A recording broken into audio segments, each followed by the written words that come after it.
Welcome to Second Take, the show that focuses on the issues behind the news. Anglo CEO Cynthia Carroll drew thunderous applause at a recent Gordon Institute of Business Science seminar when she said South Africa would once again succeed in finding solutions to the mining industry's current social and economic problems. Mining Weekly editor Martin Creamer attended the seminar and tells us more. Welcome, Martin. Thanks, Shannon. Now, Cynthia Carroll mentioned 4 simple truths that have to be acknowledged for South Africa's mining industry to succeed. What are these truths? Yeah, the tragedy of the struggle out in the Rustenburg area is that, companies have witnessed their employees being murdered. They've witnessed them being intimidated very severely, their property being damaged to make sure that they don't go to work. And so that has prompted Cynthia Carroll to say, look, if we don't have law and order, forget about it. That's got to be the starting point. And why we haven't had law and order is just beyond me, because, the troubles have been going on in that area for a long time. You'd have thought that the police would have really taken steps to make sure that, ordinary citizens wanting to go to work weren't intimidated, but they seem to have failed to do that. The other thing is that nobody wins with anarchy.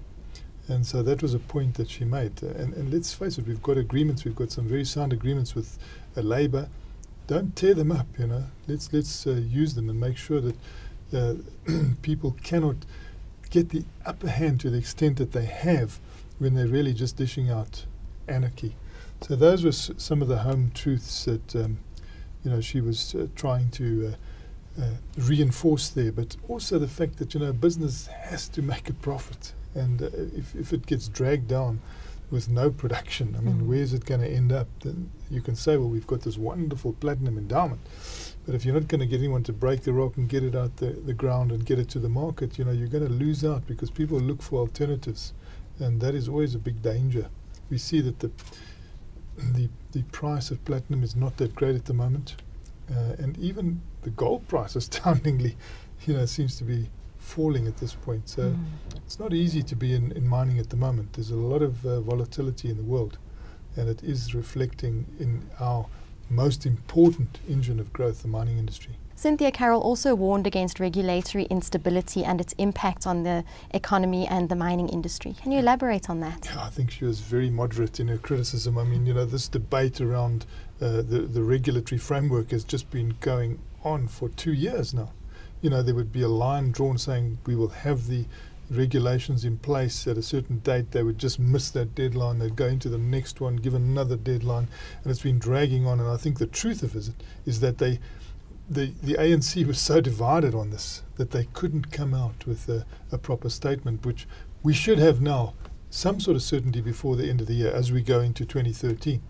And if Jacob Zuma is re-elected, as people are saying, well, then I think we're probably going to have some sort of situation where finally there is a decision taken on the regulations. But you can see that, this latest Deloitte's report, it shows you that over the next years, there's going to be something like $50 billion worth of investment in Australia, capital investment in mining, $33 billion investment in Brazil, which is supposed to also have a sort of regulatory uncertainty.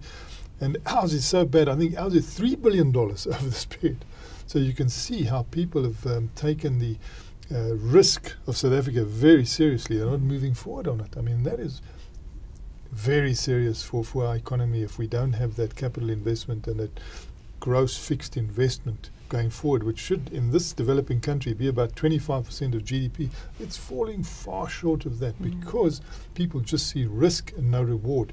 And that is all around this regulatory certainty. So they've got to reach a stage in South Africa where investors know what they're going to get.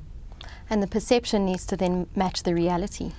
It has to. You can send out a roadshow and it can have top people in it. And your minister can be speaking in New York and London, and they can all be saying, wow, what wonderful words. But what they'll do is they'll just phone their subsidiaries in South Africa and say, how do you see it? And if they give them the thumbs down, that's it. And that's what's been happening. So, the reality must be there. It's no good just trying to put spin into the investment community. it won't wash. Those fellas do their own due diligence. They check it out. They speak to the people in South Africa who tell them, look, no, there's a lot of risk around the place here, because there really is. You've got to have this regulatory certainty for the mining industry, because they invest for something that will take place in a decade. You know, so it's unfair on investors to put too much risk into it. And so even if there is reward, as we often do have here, they're not going to go for it. They'd rather go for Australia, where there's less risk, more certainty, maybe less reward. And even Brazil now, you know, outdoes us by 10-1. So they seem to be having more moderate to conservative investment plans. And they haven't got an appetite for risk. They're looking for yield at the moment. I mean, there's so much money in the country looking for yield.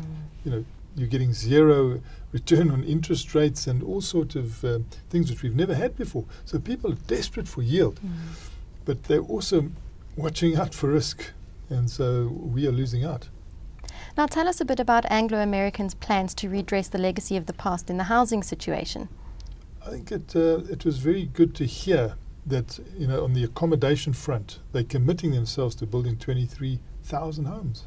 You know, that is really good, because that will restore stability at the socio-economic level, which has been so disrupted, as we see in the Rustenburg area, where people have ended up in shacks near the mine.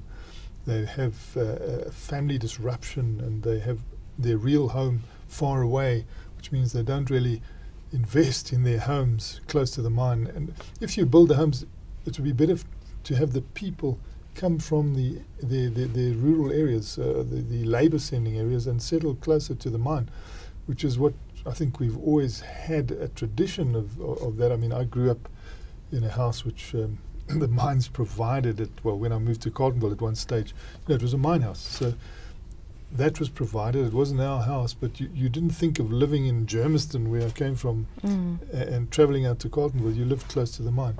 You didn't have two homes, you had the one. And hopefully that will work out now. And also the, you know, the one person per room in a hostel. I mean, which seems so natural that you should have that. I mean, you've just got to have that. But the fact that we still haven't got it, I mean, it's quite hair-raising. You know, so many years after 1994, the democratic change, that should have been done. I mean, you can't still have so many people living in one room in a hostel. And although, you know, these companies like Anglo American, they're normally doing a good job, Anglo Gold Ashanti doing a good job, Goldfields, they're far advanced. But you do find reports of one Rustenburg Platinum company, a small one, with 16 people per room in the hostel, you know. I mean, if that's still carrying on, it is absolutely out of the question. So anyway, this commitment from Anglo saying they will have the occupancy of a single person in a room by 2014, it's good, but it should have happened already. And then on the migrant labour situation, I think Cynthia Carroll was right to say, look, let's have an open and frank debate here. Let's not hide anything. You know, let's see how we can deal with this migrant labour issue in a proper way. Unions debating it, organised labour, disorganised labour, everybody into this debate, so that we can let the truth come out. And let's not hide behind this issue of you know, living out allowances and people living close to mines with more than one family. It's got to end. Well, thank you very much, Martin. It's a great pleasure, Shannon. That's the show for today. Join us again next time for more news and insight into what's happening in the mining world.